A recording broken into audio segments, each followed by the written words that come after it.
चिंगाड़, यही है आज की कहानी का शीर्षक। प्राचीन काल में एक राजा के पास एक हाथी था। उस हाथी पर चढ़कर उसने कई युद्धों में विजय हासिल की थी। यह हाथी जब छोटा था तभी उसे इस तरह से प्रशिक्षित किया गया था कि वह युद्ध कला में खूब प्रवीण हो गया था। युद्ध में सेना के आगे चलते हुए यह पर्वत सा हाथी जब गुस्से से चिंघाड़ता हुआ दुश्मन सेना में घूमता था तो दुश्मनों के छक्के छूट जाते थे।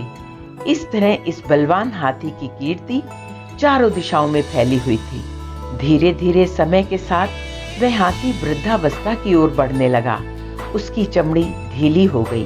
उसकी जवानी का जोश और पराक्रम जाता रहा। अब उसे केवल हाथीशाला में ही रखा जाने लगा। उसका महत्व कम होने के कारण उसका पहले जैसा ध्यान भी नहीं रखा जाता था। उसे मिलने वाले खाने में भी कमी कर दी गई। कई बार तो बुढ़े सेवक के ध्यान चूक जाने से उसे भूखा प्यासा भी रहना पड़ता था। कुछ दिनों से तो ठीक से पानी भी ना मिल पाने के कारण एक दिन बहुत प्यास लगने पर वह हाथीशाला से निकलकर एक पुराने तालाब के किनारे चला गया। वहां उसने खूब छक्कर पानी पिया और नहाने के लिए गहरे पानी में उतर गया।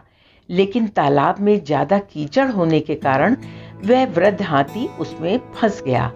वह जितना कीचड़ से निकलने का प्रयास करता उतना ही अंदर धंसता जाता। ऐसा करते करते वह गर्दन तक कीचड़ में फंस गया।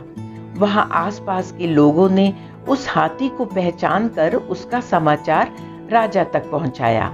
राजा ने तुरंत ही उसे निकालने का आदेश दे दिया, लेकिन बहुत प्रयासों के बाद भी वह हाथी को निकलवा नहीं पाए। सभी उसे मौत के मुंह में जाते हुए देखने को विवश थे। तभी एक मंत्री ने राजा को एक युक्ति सुझाई। राजा ने हाथी को निकालने वाले सभी लोगों को वापस बुलवा लिया।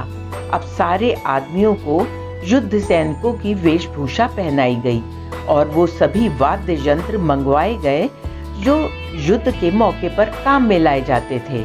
हाथी के सामने युद्ध के नगाड़े बजने लगे और सैनिक इस तरह से उस हाथी की ओर बढ़ने लगे जैसे वह दुश्मन पक्ष के हों।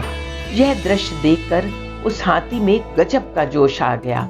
उसने जोर से चिंगाड़ लगाई और दुश्मन पर हमला करने के लिए अपनी पूरी ताकत का इस्तेमाल करते हुए कीचड़ को रौंदते हुए तालाब के किनारे पहुंच गया और दुश्मनों पर हमला करने के लिए दौड़ने लगा। आखिरकार उसे नियंत्रित कर ही लिया गया। इस तरह वह हाथी अपने मनोबल के कारण अपनी जान बचा पाया।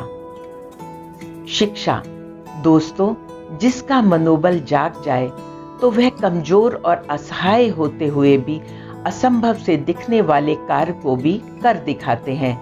मनुष्य की सारी सफलताएं उसके मनोबल पर निर्भर करती हैं।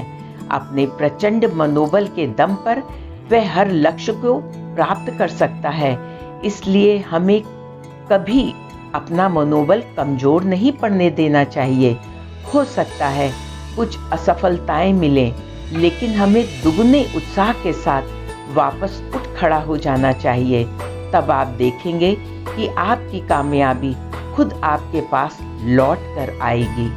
यह कहानी आपको कैसी लगी हमें कमेंट के द्वारा जरूर बताएं और इसे अपने दोस्तों के साथ भी शेयर करें, क्योंकि हो सकता है किसी को इस समय इसकी सबसे ज्यादा जरूरत हो। ये चैनल आपका अपना चैनल है। इसको लाइक, शेयर और सब्सक्राइब करना ना भूलें।